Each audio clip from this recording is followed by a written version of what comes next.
আসসালামু আলাইকুম। নতুন একটি ভিডিওতে সবাইকে স্বাগতম।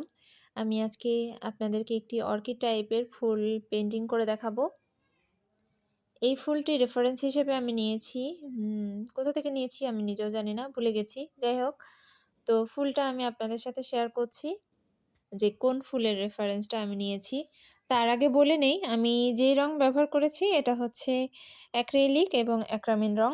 দুটো রং দিয়েই আমি এই কাজটা করছি। আমি প্রথমে পাতার শেডটা করে নিচ্ছি লাইট গ্রিন কালার দিয়ে এবং সাইড দিয়ে একটু ডার্ক গ্রিনটা নিচ্ছি।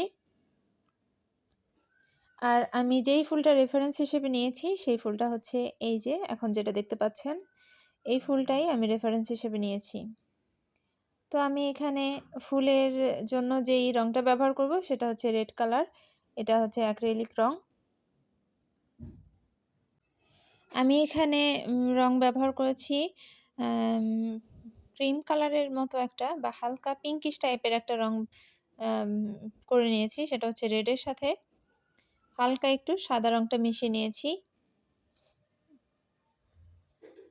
তো আমি এক, এক করে ফুলের পাপড়িগুলো করে নিচ্ছিলাম। আর ফুলের ভিতরের শেড করার জন্য আমি সাদা রং ব্যবহার করেছি। এখানে আপনারা যত চিকন তুলি ব্যবহার করতে পারবেন, আপনাদের এই ডিটেইলসটা তত সুন্দর হবে।